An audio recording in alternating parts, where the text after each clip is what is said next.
પાટણ શહેરમાં આવેલી બીડી સાર્વજનિક વિદ્યાલયમાં સૂર્ય નમસ્કાર સ્પર્ધાનું આયોજન કરવામાં આવ્યું હતું।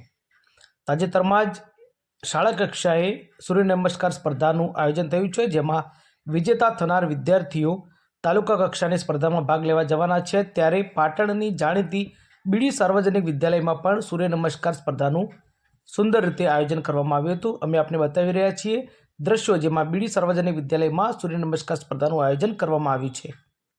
નમસ્કાર કરવા માટે કેટલા સક્ષમ છો અને કેટલા પારંગત છો, એટલે હું અહીંયાથી એક બોલું એટલે પહેલી સ્થિતિ તમારી લેવાની। આ ફક્ત કોઈ સિલેક્શન માટેનો રાઉન્ડ નથી, અમારે ખાલી જોવું છે કે તમે આ સૂર્ય નમસ્કાર સ્પર્ધા અંતર્ગત નિર્ણાયક તરીકે કામિનાબેન, ધારાબેન અને અસ્મિતાબેન તથા નોડલ ઓફિસર તરીકે પ્રવીણભાઈ ઝાલા દ્વારા સુંદર રીતે કામગીરી કરવામાં આવી હતી તથા તમામ સ્પર્ધકોને યોગ્ય ન્યાય મળે તે રીતે નિર્ણય આપવામાં આવ્યો હતો તથા તમામ વિજેતા વિદ્યાર્થીઓની આગામી તાલુકા લેવલ માટે રજિસ્ટ્રેશન પ્રક્રિયા પણ પૂર્ણ કરવામાં આવી હતી।